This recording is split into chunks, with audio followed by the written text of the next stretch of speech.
My name is Ashley, and I currently live in Las Vegas with my 2 Shibas, 1 granny, and 1 fiance. The one who originally taught me how to play poker in the first place, he took second in the main event. It was an explosion of excitement for me in terms of poker.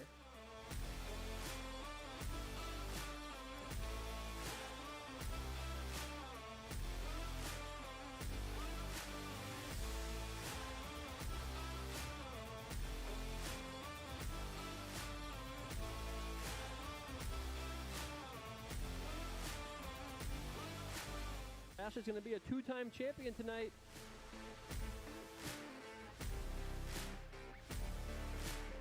And what a year it's been for her, taking down multiple poker tournaments.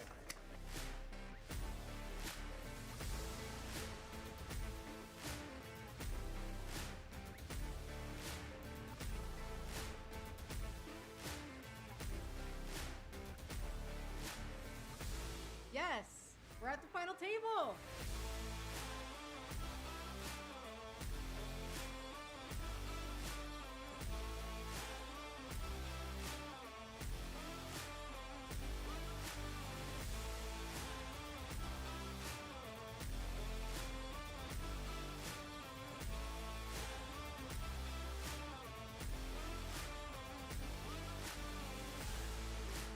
And Ashley Sleep is your run-it-up Reno 9 champion.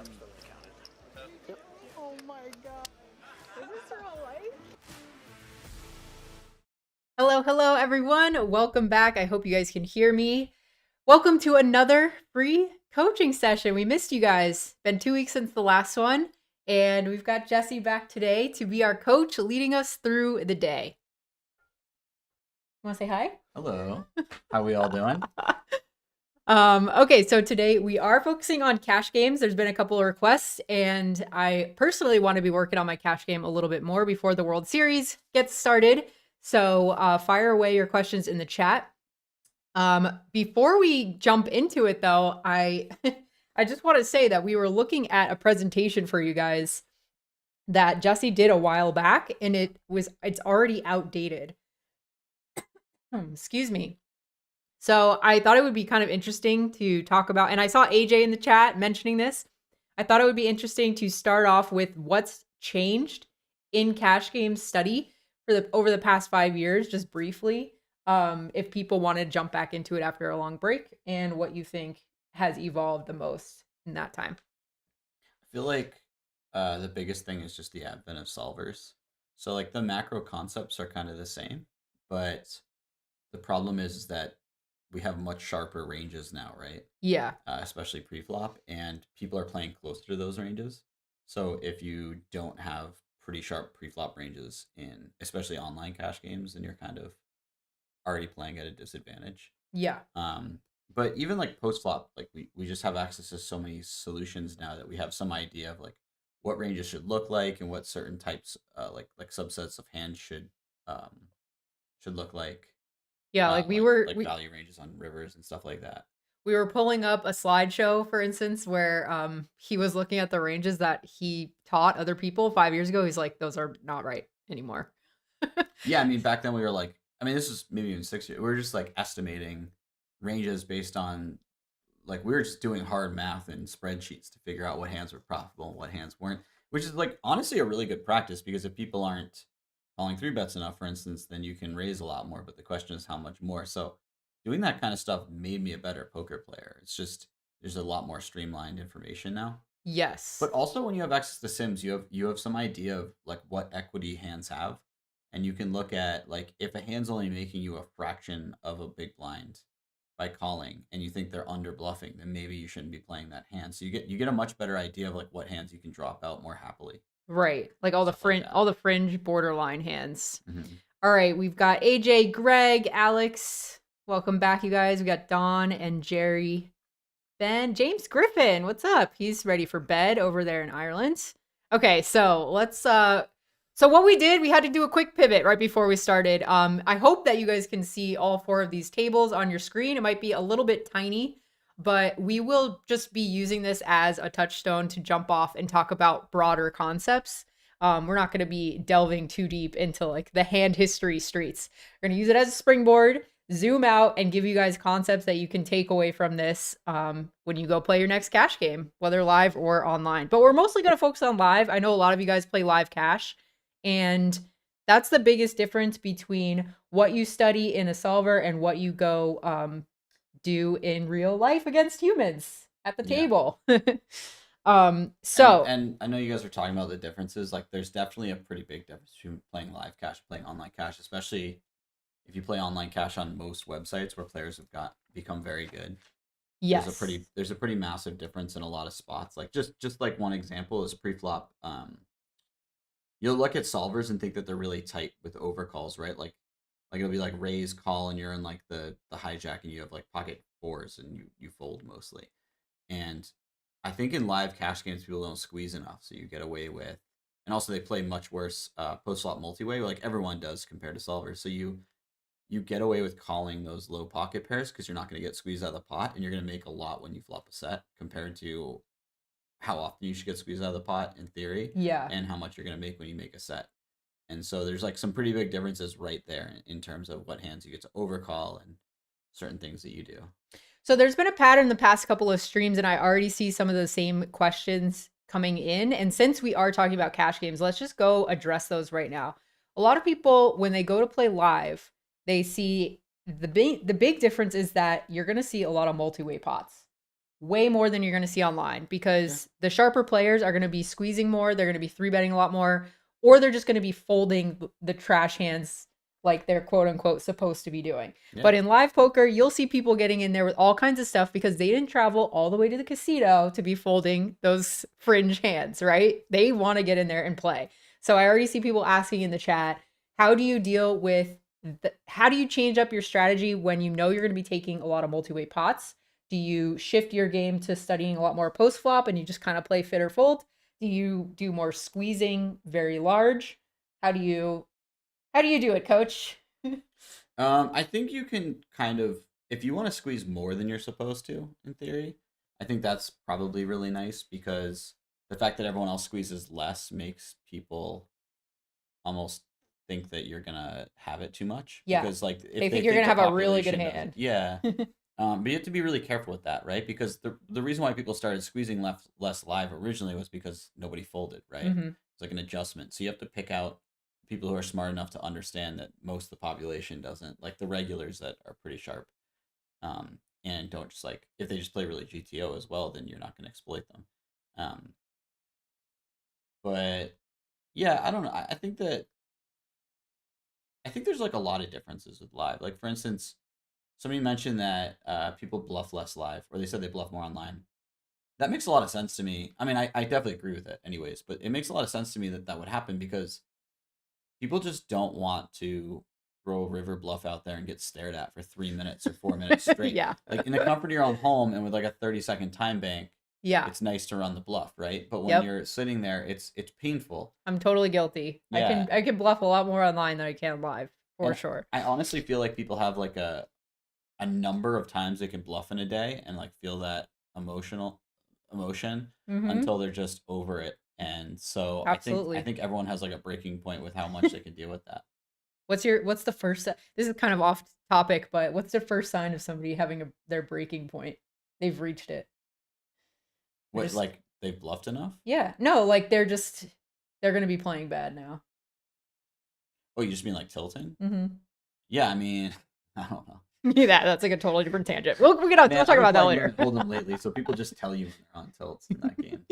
Okay, so let me see if I could load this up real quick. We have a kind of like a little cheat sheet over here that we were talking about. Let me load it up on table 4. What am I doing?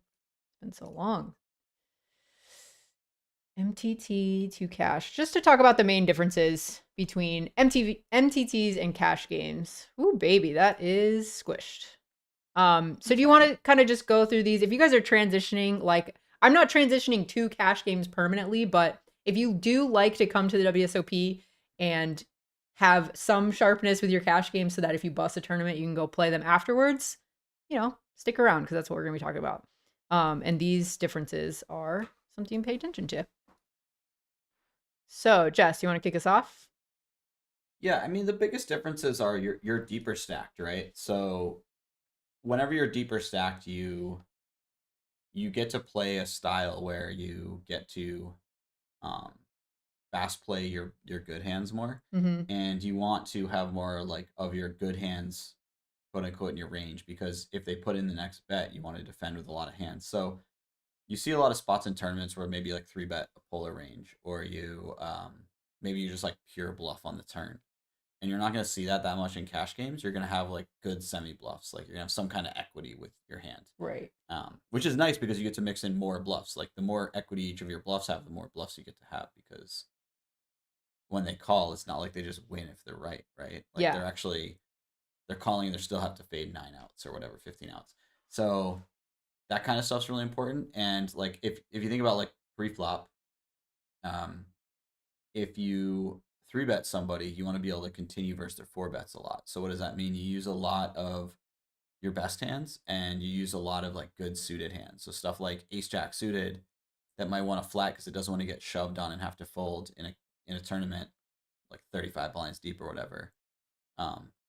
150 blinds deep will just three bet, and then if they four bet, it's going to call because it's a good hand. Yeah. It plays pretty well. Playability, pretty And easy to play too. yeah, and that's another thing. Like playability is a huge thing. Like 8-7 suited goes up in value. King Jack offsuit goes way down in value because your playability across multiple streets when you're really deep is really important. Yes. We're not just gonna like bet flop and shove turn too often, or shove flop or whatever in a three bet pot. We're going to play a bunch of streets. So Yeah. your ability to make stronger hands on turns and rivers is really nice. Yeah, and it's critical to kind of identify those people at your table who overvalue those top pair type hands, and make sure that you're not missing value bets versus those people. Because if they're overvaluing their hand, they're going to call for a few more streets. So you can go a little bit lighter against them. Mm-hmm. You want to keep going here? This sheet or We kind of covered it. okay. You're also going to. We kind of talked about this in the past, but your value range is going to be stronger, right? Yes. So, like for instance, when you check raise, you're not going to be check raising with top pair as much anymore. Like you'll need like a very very good top pair or almost no top pairs, because when you check raise, you're kind of implying that quite often with your value hands, you're going to bet the turn, then bet the river again. Right. But when you check raise 100 blinds deep, you may not even want to, like on a queen high board, like king queen might not be good enough to get in. Yeah, that's something that always stuck with me when you say try to imagine how many streets you want out of your hand, and when you check raise, you're almost saying I want to make this 4 streets now. Like I want to get an extra bet into the flop, and I want the turn and the river. So I want 4 streets, and if you can't really go 4 streets, just call. And the deep that? Yeah, you said that. You're Wow. you're so smart. You didn't even know it. Things stick with me in our brain. Okay. So the question in the chat from Baptiste said, "How do you adapt when literally the entire table is completely wide? There's no 3-betting. You always go multi-way to the flop when you raise with premium." So he's saying, if you're the one who raised, you've got aces. 5 people call you, and now you're to the flop. So I mean, you're just gonna play a really post flop oriented game, right? Like I would raise more hands that make a really strong hand. So like you're gonna, if no one really three bets, you're gonna get away with raising like pocket pairs from early position that you shouldn't normally raise. So like you could raise like threes up if you're never getting three bet, right? And then those are good hands to take multi way because you either flop a set and you win a huge pot, or you don't flop a set and you get out of the pot for cheap. Right. Hands like ace five suited are good for that, whatever. But I mean, just basically the long story short is people are going to be in there with hands they shouldn't be. They're going to put too much money in the pot when they make top pair with king jack offsuit or queen jack offsuit or some hand that should never have called, depending on positions. And that's great for you. You just have to get very good at multi-way pots and then be patient. Right.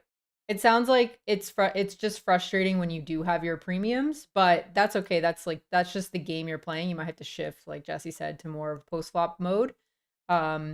Randy said he has a good follow up. He said you go bigger to thin the field. Is that ever a consideration for you, or do you just stick to your game with your raise sizes pre-flop? Like if you're at a table where you're going 5 ways and you don't like going 5 ways, are you gonna just start opening bigger? What's the pro and con of that idea? I mean, if you're going 5 ways, chances are, if people are going 5 ways a lot, chances are really high that they're just making mistakes pre-flop, which is good for you. So I'm not like really trying to talk them out of making those mistakes. But that said, like if somebody's just calling like a 6x raise with some junky hand, Mm-hmm. then sure, you can start raising much larger with your premiums if they're not going to pick up on it. Like all these exploits are like great to do. It's just up to you to decide if they're going to figure out what you're doing or not. Because if they do, then it's kind of disastrous. If everyone's like, oh man, when this guy's 7x, he's got ace or kings, Yeah. and you do only have ace or kings, that's a really bad situation for you. Right. Okay, and this is a question I have a lot too with regard to what Jeff D says in the chat. When is it optimal to overcall? So when you look at pre-flop charts, the earlier you are, the more you want to just be 3-betting a lot of the times or folding when somebody has already opened. So what rule do we get from what you just said? What?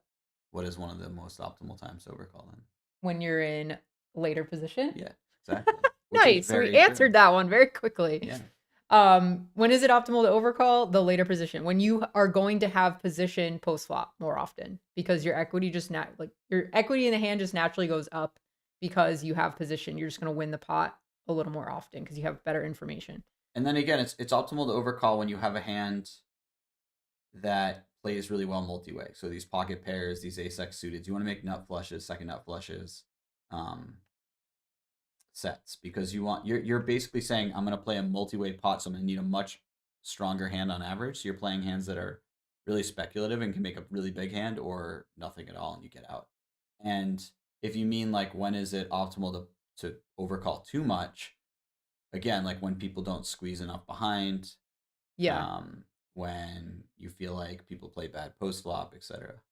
So Jesse's first rule to me on our very first sort of like cash brush up coaching session one-on-one was take note of the people who have flatting ranges behind you. If people are flatting behind you when they're supposed to be 3-betting or folding, i.e. under the gun 1 versus under the gun is supposed to only 3-bet or fold when you're looking at GTO strategy. So if you have people that are just like calling and then the next 2 positions call, you want to be paying attention to that because more than likely, if you're worried about someone squeezing behind you and those are the people behind you, it's probably not going to happen if they've already shown the propensity to call, over 3-betting.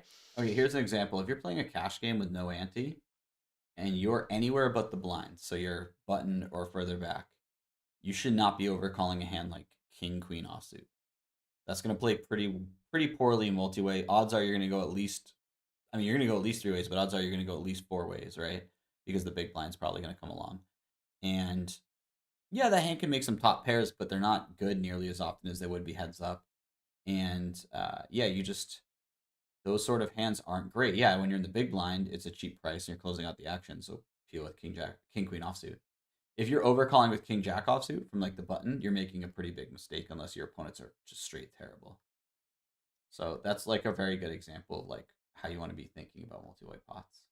Thank you, Jeff Gem, for the compliment. Glad you guys are enjoying these coaching videos. Okay, Alex, he said this a couple times, so let's answer. He said, I'd be curious if you prefer to be the tight player at a loose table or a loose player at a tight table.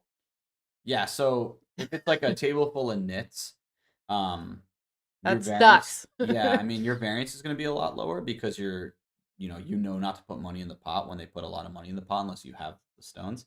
But you're going to make a lot more money being the tight guy at a loose table. Like your hourly is going to be a lot higher, but your variance is going to be a lot higher, right? Because people are just shoveling money in there. Right. So long term, you want to be the tight guy at loose. Honestly, like most of live cash grinding is finding a really good game and playing pretty tight.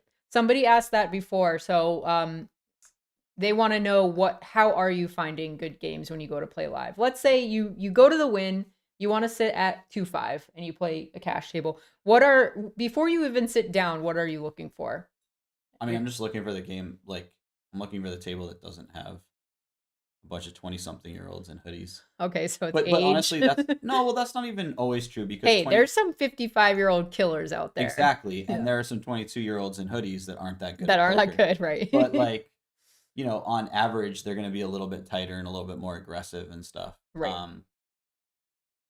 There's just so many there's so many little factors. You almost have to play. My rule of thumb is like if it's been a fold down, meaning like 30 minutes of a dealer being there and there doesn't seem to be a lot of action in, like, if there's been a few walks in 30 minutes, you got to get up and go, That's because a good rule. I like that. yeah, if there's already been a few walks, I mean, they're just not playing enough hands, and you're just sitting there paying rake essentially and paying some blinds. Is that Dan Wyman? Are you the real Dan Wyman? It does. I can't help you with What's pocket up, jacks, Dan? bro. Long time no see. Okay, so let's get into some hands, see if people have some more questions. If you guys have more live specific questions, fire away. Oh, Tommy, I missed your question. Do you both mix in cash play during the WSOP? And if so, where do you recommend playing for the 1-3 type level?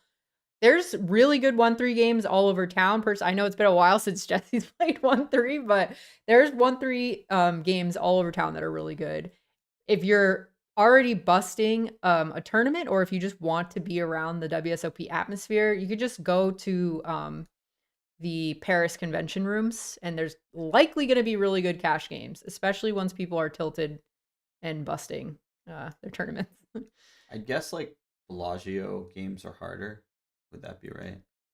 I mean, I don't Doesn't really know. matter. Yeah, I feel like it's Vegas and you're playing 1-3. A lot of people are just here to play that game for fun. Nobody's really going to be taking it super seriously. That's a really good rule of thumb. If you're playing as low as 1-3 and the table is taking it seriously, you've got plenty of options around town. Just leave that game. There's no reason you should be sitting in at a serious 1-3 table. They should all be having kind of a lot of fun. You want to get into some? AJ? Yes, okay. AJ says look for as many cowboy hats as possible. That's true. Or lanyards in January. Lanyards are a good sign in Vegas. What about Dan Smith? Okay, besides Dan Smith, but you'll recognize him. Okay, let me find this window. We've got a lot of windows going on. There's like always a caveat to the rule, but stereotyping isn't the worst thing in poker. You're going to be wrong sometimes, but you're going to be right more often than not, I think. By the way, do you have a timestamp that you like on here, or did you pick this specifically? Because... Yes. Yeah. Okay. Well, this was the first time. Okay, so just for some context really quick, like I said, these are hands for jumping off. You guys can just keep asking questions, and I'll put higher priority on your questions in chat than the hand history. But for context, this was the first session of cash that I ever played on Global Pokers a couple weeks ago. And I was just recording 4 tables on here, getting used to the software so that Jesse could take a look at my hand history later and tell me all the leaks that I have switching from tournaments to cash games. So that's the context for this. You guys get to see the raw Tourney donk in me trying to fire away at cash games.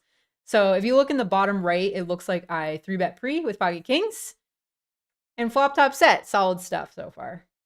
So I like your size. I might even go a little bit bigger. You want 11 big blinds over 2.5. Okay. I think that's pretty good. You could even go like 12.5.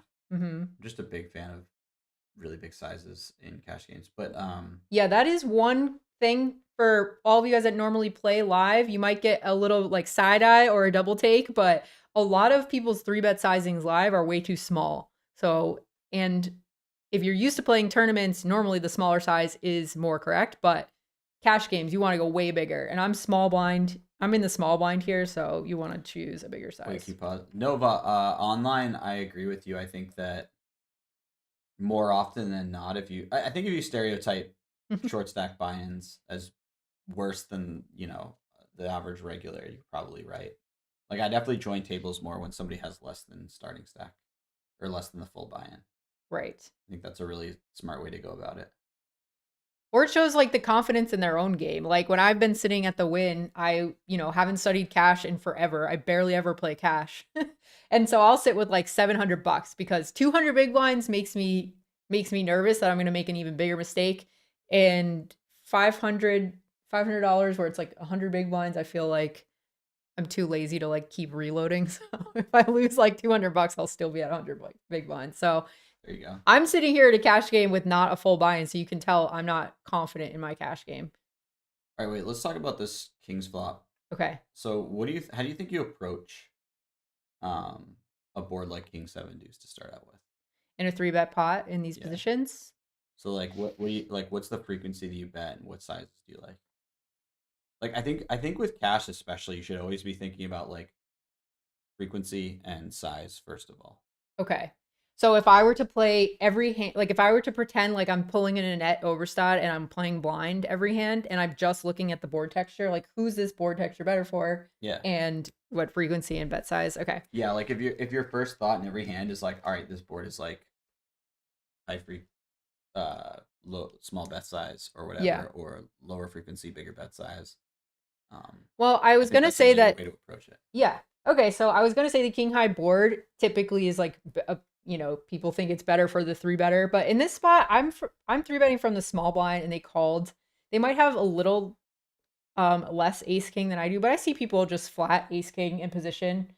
Sure, they do Sometimes, yeah, to the three bet. You have all the ace king though, I and have they have all the some of ace the ace king. king potentially. I have all the aces, all the kings. Yep. And they probably do not. Yeah. Because they're gonna want to put money in there. So I think the king high board is better for me as three better. Okay. So So if it's way better for me, that means I'm gonna want to be c betting it a lot. So that means I'm gonna want to c bet smaller. well, it's more about like what do we want to do on this board, right? So Okay. for instance, if this was king seven deuce rainbow, Yeah. do you think you bet bigger or smaller than if it's king seven deuce two tone? In a three bet pot. Mhm. I feel like I would actually go a little bigger on a rainbow board just because they have more like backdoor flush draws that can float in position against me. Whereas with just the two-tone board, if he has two hearts in his hand, it's a pretty simple fold. Yeah. So he has less kind of like floats in position. So can go smaller on the two-tone board. Is that right? Yeah, that's exactly what I was thinking. And also Okay. like I think that the king high disconnected boards are already boards that we go pretty small on. We could look it up and see if I'm right or wrong about that. But then if that's true, then I think when they become suited, you go even smaller because you are trying to fold out like he's not going to be in there with queen jack offsuit, right? He's going to have stuff like queen jack of clubs. And so you need a smaller size to fold out queen jack of clubs, but you don't have to worry about like queen jack with one spade because he doesn't have those.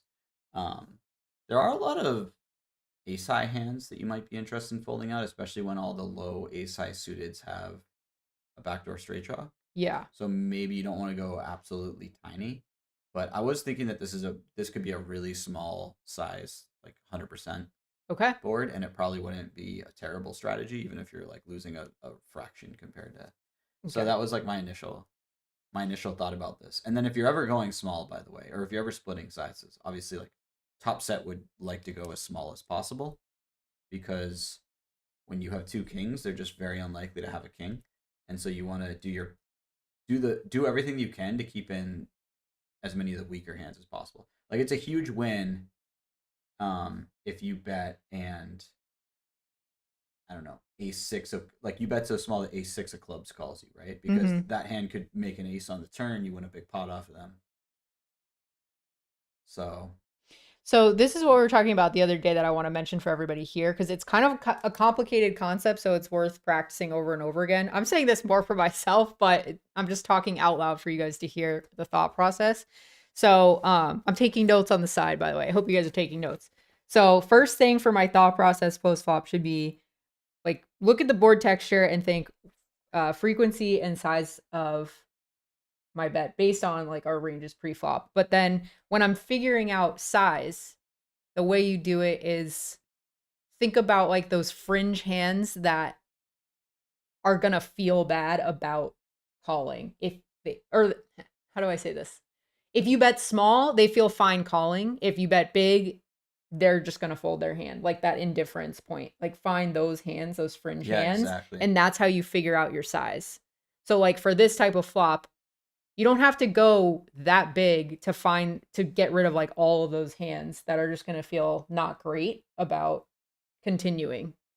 But like if it was like 7-3 deuce, now they have all these overcards and stuff that are going to feel more compelled to float in position. Yeah. Am I thinking about this right? No, that's absolutely right. Like if it was king 9 something, Yeah. then you may want to go a bit bigger because, um, well, you're really not going to get any of the gut shots to fold in theory. So I don't know if you need to go bigger, but like now you need to focus on a different hand class to get to Okay. fold, right? Okay. Um, Well, anyway, so let's that's just really keep that important. in mind while we're talking about this stuff because I feel like I am very slow to figure those parts of their ranges out. So I think here we want to go way smaller than. I went 4. I went 4 into 12. If you guys can't read that. Yeah, so that's like a third of pot. Uh-huh. I would go. I would think we want to go way smaller. Can we actually look at this one? Where do you want to look at it? On the side? Yeah, let's do that one. Okay. So it's hijack. Here, I'll show you raise. guys what we're doing on the side. So it's hijack raises. Small blind 3-bet.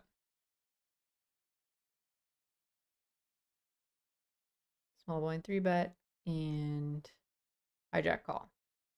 King 7, deuce 2 spades. King 7 spades. You guys are seeing in real time how we look at this stuff. Okay. All right, so yeah, so that we were right that this is a 100% c-bet board. Let me try to fix this for your view. I'm seeing how squished it is in that window. So we definitely have a pretty good range advantage, right? How is that? That looks better for you guys. Okay. One thing to keep in mind is they may peel more ace king in reality than we expect them to because people are a little tight from the small blind. But in these spots, you're going to be playing a lot of 3-better fold out of the small blind. Yeah. So they're going to be 4-betting their ace king a lot more because of that. Because you're wider, right? If for instance you 3-bet the big blind, they should be peeling ace king a little bit more. Anyways, so hey, my size isn't big enough, it looks like. yeah, so it's doing 100%, but it is going bigger than I expected, which is kind of cool. Can we? I want to see one thing. Can we change the 7 to like a 7 of clubs and see how that changes? If you guys are unfamiliar, this is GTO Wizard, by the way. Yeah. And when we're saying small, check, bet, big, all in, all that stuff, like what over here on the right hand side, those percentages on the bottom, like this one that I'm hovering over here says 23.6%. That means that this bet size, which is 75% of this pot, happens 23% of the time. So we just kind of like round it out, but So I think you're right because it looks like it's going a little bigger on average when it's rainbow compared to, but it's a pretty marginal. small thing. Yeah. All right, so let's go back to King 7. Oh, okay. Staying on GTO Wizard? Or yeah, let's just look at what kings do. I mean, they're going to take the smallest size possible, right? Yeah. So they like to go 33, or even like they're mixing in some 20%, which not many hands. 33%. Cool. I see 33% as a big bet, as a big percentage of it. Okay. Yay. Okay, so he raises us, right? Yeah. And what's our thought process here? We have top set. You should do a cartwheel right now. That's true. He raises us on the board. I mean, we have 44 total to start this, or he has 30 back. So I should try to think about what bluffs does he have, and if he's under bluffing, should probably just like continue with more aggression to get it in versus all the value. And if I do think he has a lot of bluffs, then just I don't know. Yeah, I mean he's kind of repping for value. A strong king, a set, pocket aces, right? He's not going to raise for value with worse than a king, like a good king. So, I think regardless of whatever turn card comes off, we're getting an inverse aces or a set, right? Like even if a spade comes off, he's going to put it in with a set or aces. Yeah. So we don't have to worry too much about that kind of stuff. So we're not too worried about a bad card coming off and not getting value from his best hands. Let's say he had like the last king queen and suited in there, so like king queen of diamonds, right? Yeah. And a spade comes off, maybe finds a way to get away, but realistically, he's probably still getting it in. So I think there's not much gain to putting it in now. Now, you could say, oh, I want to protect versus the flush draw, but he shouldn't have any flush draws that he's raising and then folding to your shove. Right. So, like, if he's raising a flush draw, it should be one that he's willing to get in because he's just... The stack to pot is such that, like, it would be a disaster to raise fold a flush draw. So, so I'm not really concerned about about protecting from flush draws because we're going to get in on the turn regardless, or he's going to get in regardless. So if it comes, it comes. And I'm not super concerned about missing value for most of the hands. So the Okay. biggest concern is trying to get value from his bluffs, like something like, let's say he has Queen Jack of diamonds. That has very, very little equity versus us, right? So like that would be a really nice hand to keep in, and maybe he keeps bluffing on future streets or something like that. Okay. So I think at least in theory, I'm a like, little worried that I might have put it in. pulled the trigger. I mean, I think in reality, people don't find those bluffs enough, Yeah. and they do like raise a flush draw and then check back turns, so you do get to charge them a full stack to see their flush draw instead of like checking Gotcha. back turn and getting away on the river. So there's a chance that jamming isn't as bad as it might be in theory, for sure. But I would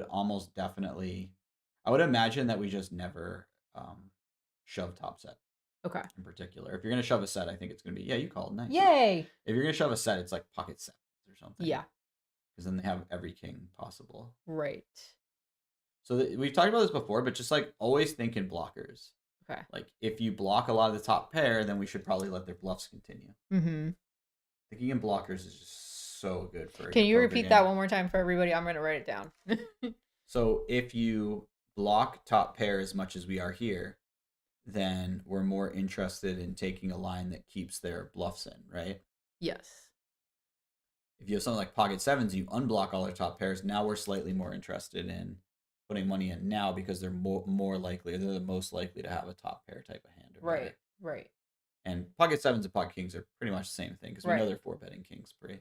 So using blockers not just for when you're bluffing, but also when you're trying to get value. Like if you unblock all the stuff they're going to continue with, then you want to get money in there quicker. So for example, pocket deuces there. Okay, so Florida Grinda said, love the content, guys. I was curious, how do you guys approach your small blind versus an open when you have a linear 3-bet hand such as ace 10, king, queen, etc.? Are you 3-bet or fold?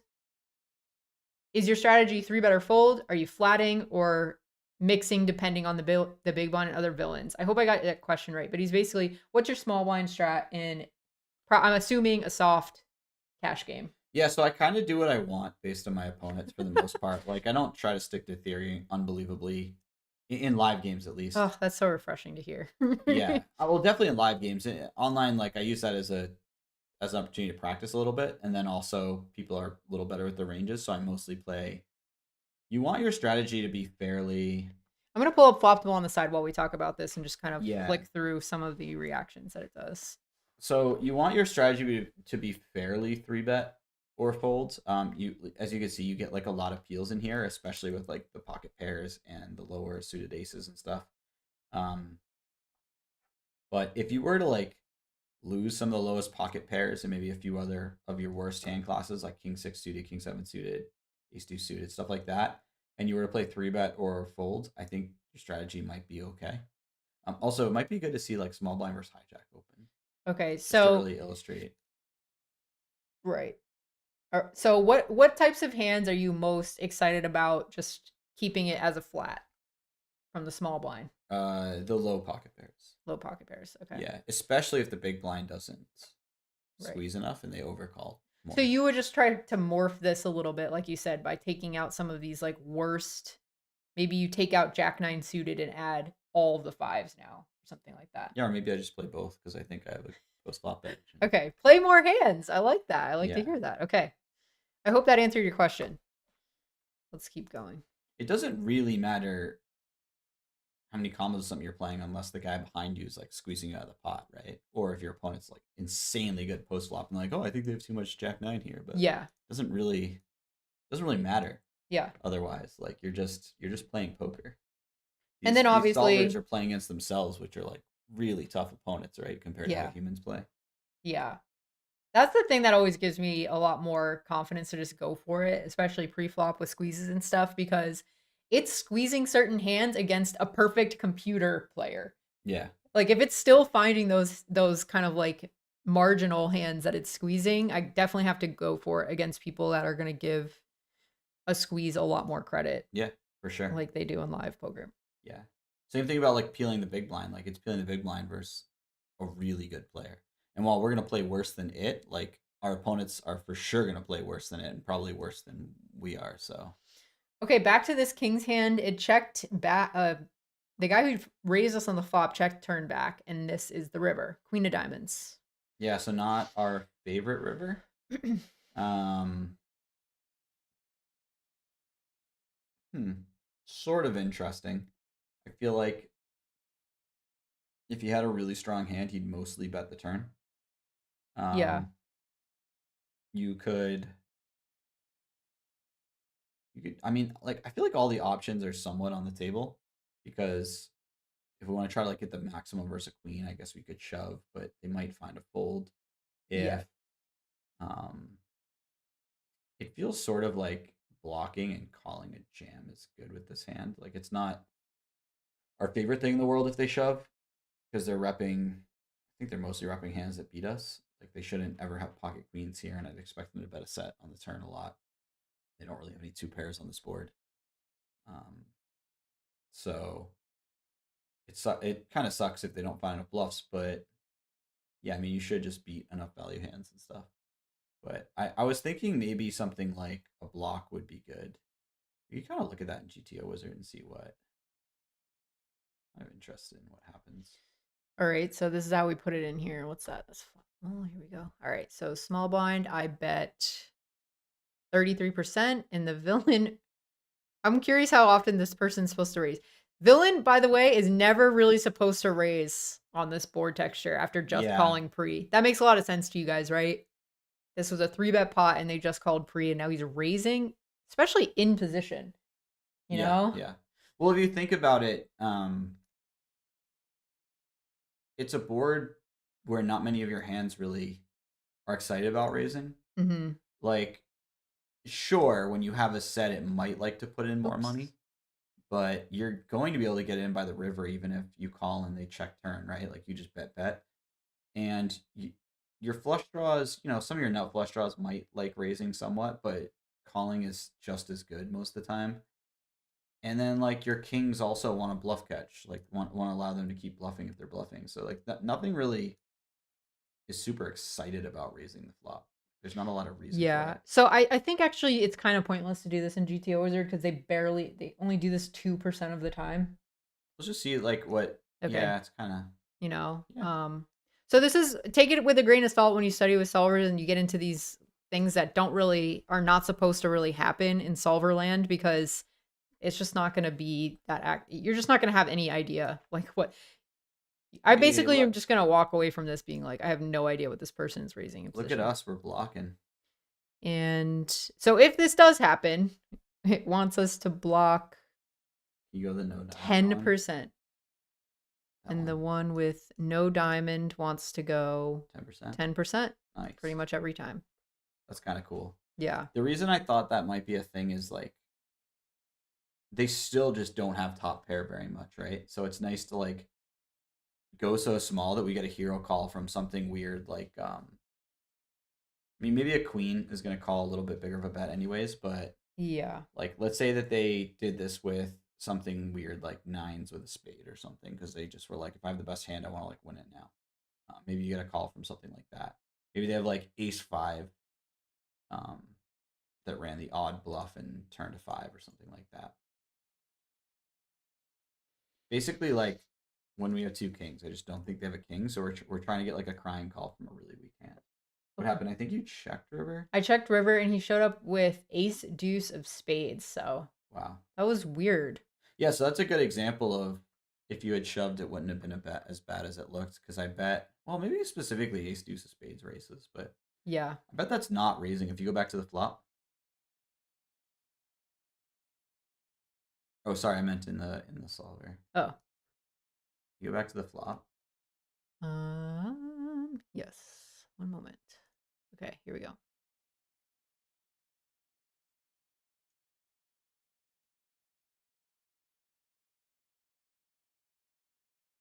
I did. He wants the whole board, but Okay, let's just not get too deep in the weeds here. Alright. I feel like this has only been one hand. Yeah, all right, let's All keep right. going. I thought it'd be nice to do one where we like kind of get deep into it, and then after that, kind of breeze through it. I like the fact that this brought up a lot of small blind talk because people are bringing out some questions about that. I mean, somebody said, "Is it? Do you pay attention to the big blind?" Yeah, definitely. Okay. So we've got A couple other things going in the top right. this guy just lead into you on the 6-3-3. Looks like Yeah, but he min re-raise or something. so. Okay, let's not go over that one because there's a weird glitch every once in a while on global. If you guys play cash on global, let me know how the heck you do it because there's certain times where it'll just post your big blind. Like like if you time out or something, it's like as if you're sitting out and then when you sit back in, sometimes Oh, it that's really posts annoying, another yeah. big blind. So with the pocket fours, I think I had checked my option from the hijack, but I probably should have just rate. Anyway, it's going to be all messed up and not worth doing, I don't think. For everybody here because it's not going to happen very often. So he led into you, right? Yeah, let's just not talk about that hand though. Because it just doesn't, it's never going to come up. Well, okay. Oh, here's a good one. Blind versus blind in the top right. What's your overall kind of blind versus blind strategy? Because I feel like a lot of people don't have a lot of practice if they play live cash with blind versus blind. And then you always get that one stickler who's like, I always play. And they don't chop. And then you feel like you're in no man's land. So what's a good rule of thumb for people starting out learning how to play? I think if they're taking rake out of the pot, I mostly play raise or fold. Mm-hmm. And if you're paying like an hourly or whatever, you can mix in some limps if you want. Okay, that's But, interesting. Yeah, I just think if your opponent's reasonably good, you're not gonna be like, you guys are gonna be basically like chopping up the pot a lot in terms of your equities and in the hand, and like you're just kind of like the casino's taking a lot. So in these limped pots, so it's like I think it's really nice to just play like raise or fold for the most part. Also, just makes your life a lot easier. If you look at like, I think in Flotsimal and Cash we have if you like go to small blind, we have kind of like a mixed strat. This is obviously like pretty tricky to learn, right? Because there's like all of these hands that are mixing. If you get really good at knowing these, then you're gonna be a super tough person to play against. Yeah. But if you worked in a strategy when there's like a higher rake, like in a casino, if you worked in a strategy that was like mostly raise or fold, it would also be a lot easier to play. Like, are you slightly easier to play against? Sure, but like it's not that much. So, like, when I'm playing as really strong players, this is like why I want to learn this kind of stuff. But if you were to just lose some of these hands, kind of in the like all these cuspy hands, and you were to play more like a razor fold strategy, I think it's going to work pretty well for you. Okay. Now, if there's ever an ante in your game, you need to go back to limping a lot. Right. Because now you're getting really good odds to complete, right? Yeah, it becomes more like a tournament. Yeah. Except you're deeper. Randy, I don't know why that's true. Global poker works fine for me. Maybe you're trying WPT global. That one doesn't work in the US. Yeah. But global poker works everywhere in the US except for Washington and Idaho for some reason. I thought I saw something. Okay, Jeff D. A lot of people want to know this question, the answer to this question. My 1-2 and 2-5 cash games are very swingy for a long time. What is your number one tip for stability for moving up in stakes? Do you mean like your results are really swingy, or the game is? Like, imagine you're in Texas playing 1-2 and 2-5. Yeah. What is your number one tip for longevity in those types of games? I'm assuming a lot of straddles, people splashing a lot, just sticking the money in. I mean, just play within your bankroll. Like, assume that you need a bigger bankroll for games than you would normally need if they're really like if everyone's just getting in there and playing really splashy. And just always play within your bankroll from what you figured out you need, and then play a lot. You can only get through the variants faster if you play more and more hands, right? Yeah. So He said results are swingy. results are swingy. So yeah, I mean, just be making sure that you're. I mean, the biggest thing in poker is you make sure that every day you play better than the last day, right? Like you learned something from the last session and you got better. So make sure you're getting better every day, Mm-hmm. and then if you're doing that, like it's gonna be very hard for people to beat you. And then if it's very hard for people to beat you and you're a winning player, you just need to get as many hands in as possible and not play outside your bankroll. Like if you have a really swingy 2-5 cash game, like yeah, like it's gonna be terrifying if you only have like 5 to 10K to play with. Yeah. Because you can bust that pretty easily in really swingy games. And then what do you Also, do? one of the best pieces of advice that I've heard in a while is from Kevin Rabichow's course, and he talks about just being an active participant and increasing your win rate. And that sounds really kind of like heady, but all it means is that don't just sit at a table, see that people are playing badly, and assume that eventually you're gonna just make money off those people.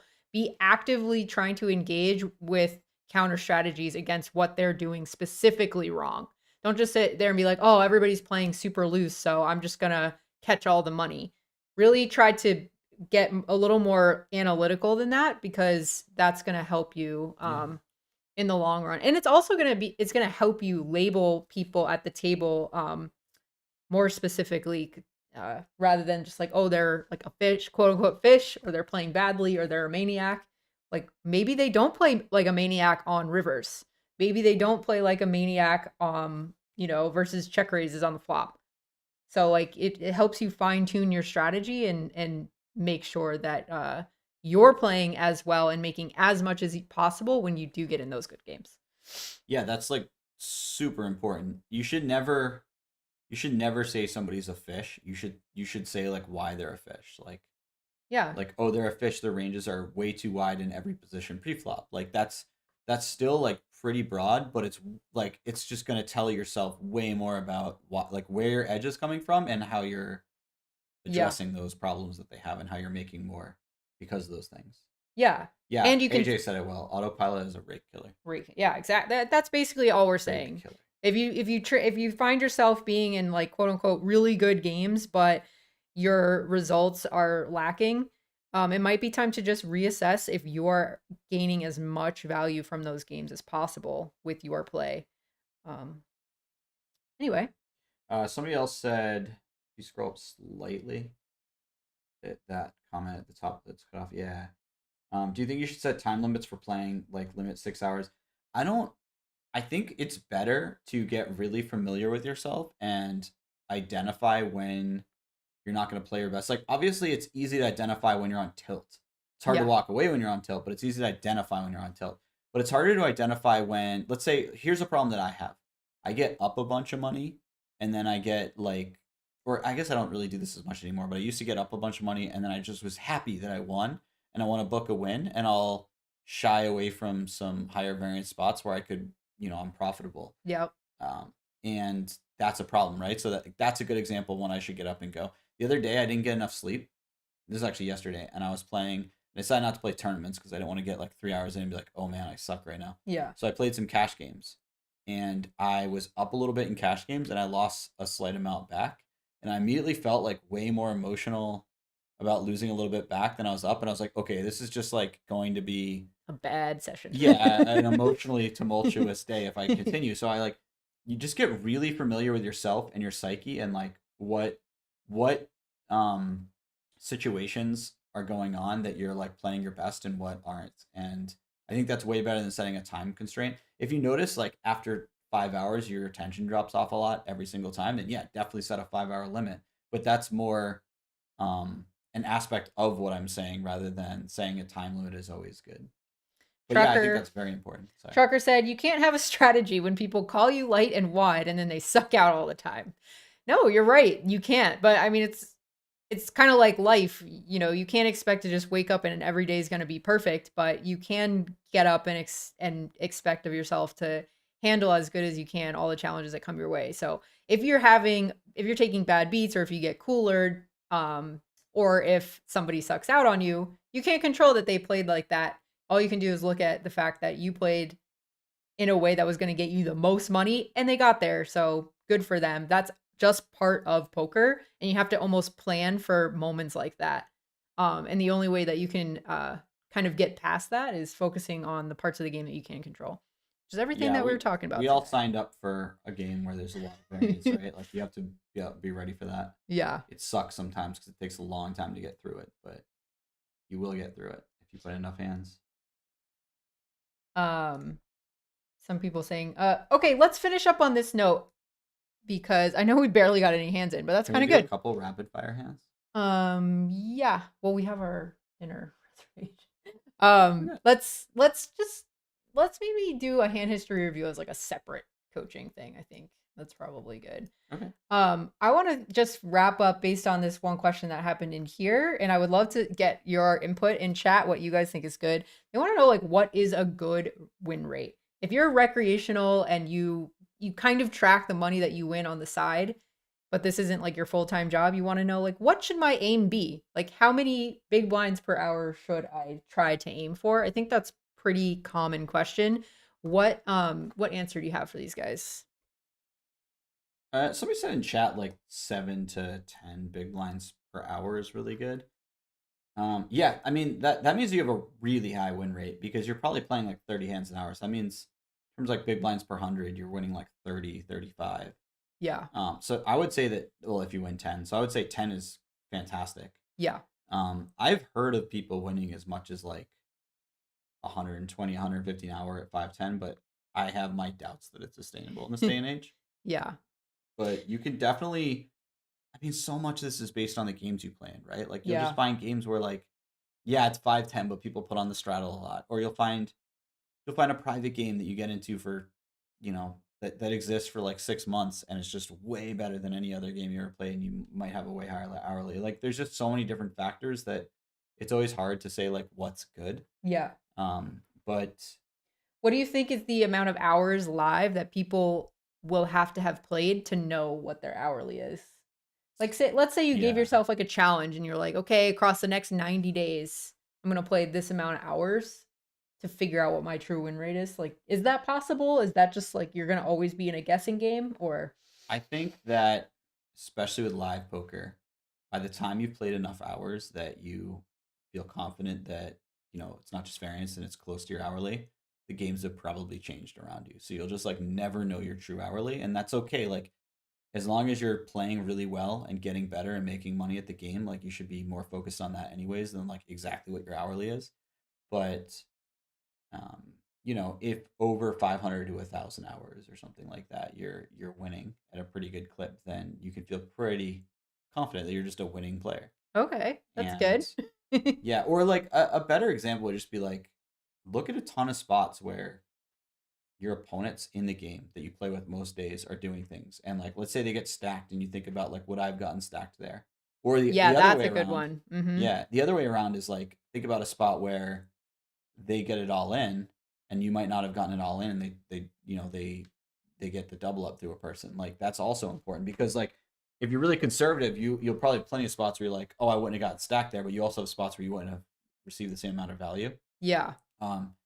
Just like think about how often like that's going well for you versus for them in those spots, and like I think that's often a really helpful indicator more than like how many hours you need to be a winning player. But awesome. That answers it better than I think an actual number. If you're just pay attention, it goes back to just paying attention to the people at your table. If you're sitting there and you see people make mistakes that you definitely wouldn't have made, you're a winner at that game. So congratulations. Oh, LOL, what a joke said, I'm beating online this year for about 30 an hour, spread up from 50 no limit up to 500 no limit when the games are good.